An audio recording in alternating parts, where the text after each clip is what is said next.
Are you really into art or doing 15 hours of work for 2.5 minutes of content? If you answered yes to both these questions, like most masochists, you've probably thought about being a YouTube animator or animatic. But if you're like me and want to be able to make a living off telling people the intimate details of your high school career, you want to set yourself apart. So after speaking to a lot of people in the animation community, I've compiled a list of items you can actually purchase at your local grocery store that'll lead you to instant YouTube fame and fortune. So, as an animator, first and most importantly, you're gonna have to learn how to draw. Two things more specifically. Drawing in an audience, and more importantly, drawing in revenue. Mostly because you'll be doing so much of the other kind that halfway through production, you'll realize that these are the only thing keeping you from throwing your tablet at a wall or a small child. So before you actually start physical production, you're gonna have to get the right programs. So to do any of your actual drawings, you can use anything from MS Paint to Paint Tool Sai. I'm gonna place these right here. There's not a huge difference between them. You may also do physical, actual animating, so it's dope to have programs like Adobe Animate or Toon Boom. But be sure to save often because sometimes they crash and you run the risk of losing all your work for f***'s sake. That happens, you know, and it's cool as long as you're willing to redo everything. Now, these types of videos are very intensive when trying to make, and because of that, you may feel not always up to working on it. So getting motivation is crazy important. Yeah, look at that, sturdy and solid. It usually is better to have a little bit more, but it's looking like they're out right now. Make sure to keep an eye on your motivation, and what? It's gone.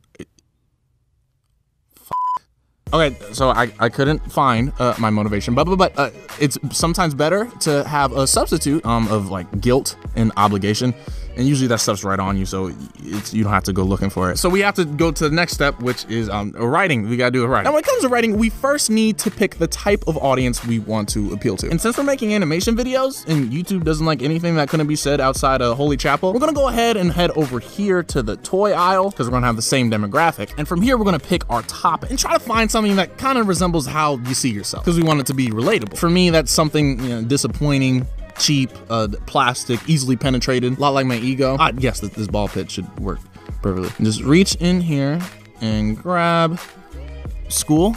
You got jobs and just crushes. So we're gonna tell about having a crush on someone at your first job in high school. So now we have to physically write it, actually do the writing thing. And you can usually start with, you know, an outline, and you know, make sure your story has a true story arc, fully developed characters, exposition, fulfilling conclusion, but I really wish I had that motivation. All right, you know what? You just write it all in one go in Google Docs in like 45 minutes, and you'll be good. Okay, so the script's done, but I feel like it's missing something. Like it needs a little flavor. Like maybe someone to voice like a character. You know what? Yeah, actually, yeah, we're gonna do that. That's a great idea. And this gives us the opportunity, you know, get a little more reach with our content. So for that, we're gonna head over here to the sub aisle. Look for the subs. Here we go. Here's the subs we want. Oh, see, we got a lot of really great selections here. But if we really want that notoriety, we're gonna have to go like a little bit higher, reach up here.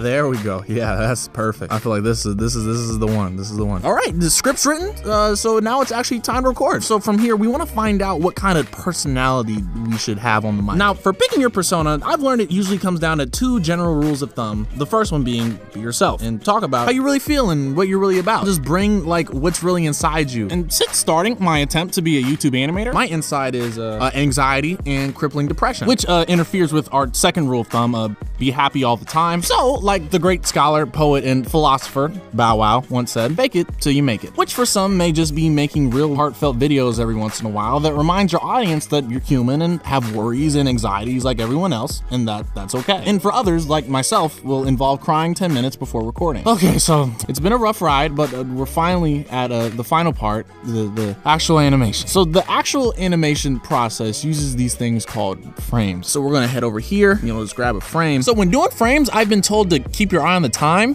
Because apparently doing these can be a little time consuming.